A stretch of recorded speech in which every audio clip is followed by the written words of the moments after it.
हमारे देश में लोग बेटियों को देवी का दर्जा देते हैं और ये चाहते हैं कि जो उनकी बेटी है उस बेटी की जो भी मांग है, जो भी उसकी चाहत है, वो हर कीमत पर और हर हालत में पूरी की जाए। आज जो मैं कहानी सुनाने जा रहा हूँ, ये कहानी एक ऐसी बेटी की कहानी है जिसमें ये एक बेटी अपने ही परिवार के दुश्मन बन जाती है और अपने ही परिवार के 8 लोगों का कत्ल कर देती है।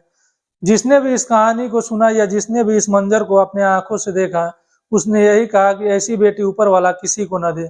मैं आप लोगों को एक कहानी सुनाया था कुछ समय पहले, जो शबनम की कहानी थी और वो अमरोहा की रहने वाली थी। उसमें भी कुछ ऐसे ही हुआ था। शबनम अपने ही परिवार के दुश्मन बन जाती है और अपने ही परिवार के 7 लोगों का कत्ल कर देती है। और ये कत्ल उस व्यक्ति के लिए हुआ था जो महज 1-2 साल पहले ही शबनम से मिला था और शबनम के लिए उस व्यक्ति का प्यार इतना भाग गया था कि उसके प्यार के आगे परिवार का प्यार फीका लगने लगा था। नमस्कार, सलाम, सत श्री अकाल, मैं हूं मुस्तफ़ा और आपका स्वागत है मेरे चैनल पर। आज की जो मैं सच्ची घटना सुनाने जा रहा हूँ, ये सच्ची घटना हरियाणा के हिसार से है। यहाँ एक परिवार रहता है और परिवार के जो मुखिया हैं उनका नाम रेलू राम पुनिया है। रेलू राम पुनिया एक बेहद ही गरीब परिवार में पैदा हुए और इनकी शुरुआती जिंदगी संघर्ष भरा रहा। शुरुआती जिंदगी में इन्होंने ट्रक क्लीनर के तौर पर भी काम किया और फिर ये आगे मेहनत करते गए और इनकी मेहनत रंग लाती गई। इन्होंने फिर तेल बिजनेस में भी हाथ आजमाया और वहां से भी इनको कामयाबी हाथ लगी और ये करोड़ों की संपत्ति बनाए, खूब पैसा कमाए वहां से। और इन्होंने खूब खूबसूरत एक कोठी बनाया जिसे देखने के लिए काफी दूर दराज इलाके से लोग इनके घर के पास आया करते थे और उस घर को देखते थे। इनकी जिंदगी बड़ी खुशहाल बीत रही थी और इन्होंने 2 शादियां की थी। जो पहली पत्नी थी उनका नाम ओम देवी था और ओम देवी से एक बेटा था और बेटे का नाम सुनील था। जो दूसरी शादी की थी उनसे भी 2 बेटियां थी और इन दोनों बेटियों का नाम, एक का नाम सोनिया था और एक का नाम प्रियंका था। इनके पास खूब धन दौलत था, करोड़ों की संपत्ति थी। लोग कहते हैं कि इनके पास तकरीबन 50 करोड़ की संपत्ति थी। उनका जिंदगी बहुत खुशहाल बीत रहा था। फिर ये एक ठहरे हरियाणा के देसी ठेठ आदमी और फिर इन्होंने राजनीति में हाथ आजमाया क्योंकि अब इन्हें फुल इज्जत चाहिए था। और फिर ये राजनीति में चुनाव लड़े और चुनाव में इन्होंने जीत हासिल हुई और अपने इलाके का ये विधायक बने। ये एमएलए चुने जा चुके थे, लेकिन जब दूसरी बार चुनाव हुआ तो ये हार गए। लेकिन इनके नाम के आगे एमएलए का तमगा लग चुका था और ये एक पूर्व एमएलए रेलू राम पुनिया के नाम से जाना जाने लगे थे। इनका जो बेटा था सुनील, उसकी शादी इन्होंने कर दी थी और जिस लड़की से शादी हुई थी उस लड़की का नाम शकुंतला था और इनके 3 बच्चे थे। जो इनकी बेटी सोनिया थी वो एक ताइक्वांडो प्लेयर थी और प्रैक्टिस करने के लिए अक्सर वो जाया करती थी। और वहीं एक और लड़का आता था और उस लड़के का नाम संजीव था और एक जूडो का वो प्लेयर था और वो भी वहाँ प्रैक्टिस करने आता है। ये दोनों मिलते हैं एक दूसरे से और दोस्ती हो जाती है और दोस्ती धीरे धीरे प्यार में बदल जाता है और बाद में ये दोनों शादी कर लेते हैं। लेकिन इस शादी के खिलाफ पूरे घर वाले थे और जो रेलू राम पुनिया थे वो भी इस शादी को एक्सेप्ट नहीं करते हैं। लेकिन धीरे धीरे समय बीतता है और समय अनुसार फिर घर वाले इन शादी को मान लेते हैं और जो ये शादी दोनों ने किया था उसे एक्सेप्ट कर लेते हैं। पहले इस शादी का एक्सेप्ट न करने का वजह ये था कि जो संजीव था वो एक मिडिल क्लास फैमिली से था और वो उतना पैसे वाला फैमिली नहीं था। इस वजह से रेलू राम पुनिया इस शादी के खिलाफ थे। लेकिन बाद में ये शादी को मानते हैं और एक्सेप्ट करते हैं और परिवार में जो थोड़ा बहुत बीच में मुटाव आया था वो मन मुटाव खत्म हो जाता है और फिर ये लोग मिलजुल कर रहने लगते हैं। जो इनकी छोटी बेटी प्रियंका थी ये हॉस्टल में रहती थी और अब तारीख आ जाता है 23 अगस्त 2002 का। इस दिन जो प्रियंका थी उसका बर्थडे था, यानी कि जन्मदिन था और जन्मदिन का पार्टी जो सोनिया थी उसकी तरफ से रखा गया था। सोनिया हॉस्टल जाती है और वहां से अपनी बहन प्रियंका को लेकर घर आती है। घर पर खूब धूमधाम से पार्टी मनाई जाती है, नाच गाने होते हैं, खुशियां मनाई जाती है, पटाखे फोड़े जाते हैं और हर तरह से खुशियां मनाई जाती है। फिर अब रात काफी हो जाती है तो सब लोग अब सोने की तैयारी में थे। तभी सोनिया कहती है कि उनके लिए एक स्पेशल खीर बनाई है तो सब लोग इस खीर को खा लें, उसके बाद सोएं। फिर सोनिया उस खीर को लाती है और सब लोगों को खिलाती है और उस खीर में सोनिया अफीम मिलाई हुई थी। जैसे ही लोग उस खीर को खाते हैं तो बेहोश होने लगते हैं और अपना होश खोने लगते हैं और उन्हें नशा लगने लगता है। धीरे धीरे ये किसी तरह अपने बेड तक ये लोग पहुंचते हैं और जाकर सो जाते हैं। अब यहाँ से शुरू होता है सोनिया और संजीव का खूनी खेल। जो सोनिया थी वो स्टोर रूम में जाती है और वहां से एक लोहे का रॉड लाती है और जो संजीव था वो अपने साथ एक पिस्टल भी लाया हुआ था। लेकिन पिस्टल में 6 ही गोलियां थी, लेकिन परिवार में कुल 8 सदस्य थे। फिर जो सोनिया थी जो लोहे का रॉड लाई थी, उस लोहे के रॉड से अपने पिता के कमरे में जाती है और वहां जाकर उस लोहे के रॉड से सर पर वार करती है और वहीं उसके पिता की मौत हो जाती है। अब ये दोनों सोनिया के माँ के पास जाते हैं और वहां पर भी सोनिया की माँ के ऊपर उस रॉड से वार किया जाता है, लेकिन ये रॉड किसी तरह बचकर एक बगल में पोता सोया हुआ था उनका और उस पोते पर लग जाता है। जब पोते को लगता है तो छोटा सा लड़का था, इसको उतना तेज लगा नहीं था और फिर ये उठकर रोने लगता है। फिर ये डरने लगते हैं कि अब ज्यादा ये रोएगा तो और परिवार के लोगों के कानों तक ये आवाज पहुंचेगी और वो लोग उठ जाएंगे, फिर इनकी बहुत भेद खुल जाएगा। फिर सोनिया दूसरी वार करती है उस लड़के के ऊपर, उस बच्चे के ऊपर जिसकी उम्र मात्र अभी 2 साल थी, और जैसे ही इस लोहे के रॉड से वार किया जाता है उस लड़के की मौत वहीं हो जाती है। और फिर ये सोनिया अपने माँ के ऊपर भी उस लोहे के रॉड से मारती है और माँ की भी मौत हो जाती है। अब जो संजीव अपने साथ पिस्टल लाया हुआ था, उस पिस्टल से घर में 6 लोगों के ऊपर गोलियों से भून देता है और 6 लोगों की मौके पर ही मौत हो जाती है। घर में कुल 8 लोगों की लाश मौजूद थी और पूरा फर्श खून से भरा हुआ था। अब ये लोग सारे लोग 8 लोगों की जब मौत हो जाती है तो इन दोनों की पुलिस की याद आती है कि सुबह होगा और पुलिस भी यहाँ आएगी। फिर सोनिया अपने पति से कहती है कि इस रॉड से एक रॉड सोनिया को भी उसका पति मारे। तो संजीव सोनिया को भी एक रॉड मारता है और मारकर वहां से चला जाता है और फिर सोनिया भी बेहोश हो जाती है। और जब सुबह होता है, सुबह वहां नौकर पहुंचता है इन लोगों का, तो घर के अंदर जाता है तो देखता है कि पूरा घर सुनसान एकदम सन्नाटा पसरा हुआ है घर में, कहीं से कोई आवाज नहीं आ रही है। ये उसको बड़ी अजीब लगता है क्योंकि ऐसा कभी नहीं हुआ था पहले कि घर में इतना सन्नाटा हो। फिर ये ऊपर जाता है, ऊपर के कमरे में जाता है तो वहां देखता है कि पूरे फर्श पर खून ही खून पसरे हुए हैं। ये देखता है कि वहां अलग अलग कमरे में कुल 8 लाशें पड़ी हुई है। ये तुरंत पुलिस को फोन करता है, पुलिस वहां पहुंचती है और इन 8 लाशों को अपने कब्जे में लेती है और पोस्टमार्टम के लिए भेज दिया जाता है। लेकिन अभी भी एक लड़की थी जो दरवाजे के पास गिरी हुई थी और बेहोश थी, उसकी सांसें अभी भी चल रही थी।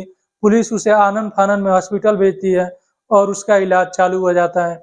इधर जब पोस्टमार्टम रिपोर्ट आता है तो पता चलता है कि इन लोगों को मारने से पहले अफीम दिया गया था। और जब सोनिया का सैंपल लिया गया और उसका सैंपल लेने के बाद जांच कराया गया तो पता चला कि इसने अफीम लिया ही नहीं था। फिर अब जो पुलिस की शक की सुई थी वो सोनिया के ऊपर घूमने लगी थी क्योंकि यही एक घर की सदस्य थी जो जिंदा बची थी। फिर ये अभी बीमार थी, अभी हॉस्पिटल में थी, इसको भी चोटें लगी थी। इस वजह से पुलिस इससे पूछताछ नहीं कर पा रही थी। लेकिन जैसे ही इसके सेहत में सुधार होता है, इसका सेहत कुछ सही होता है, जो चोटें लगी थी वो घाव भर जाते हैं, पुलिस इसके पास पहुंचती है और इससे पूछताछ करती है। पूछताछ के दौरान सोनिया पुलिस को गुमराह कर रही थी और जो हकीकत था, जो सच्चाई थी वो नहीं बता रही थी।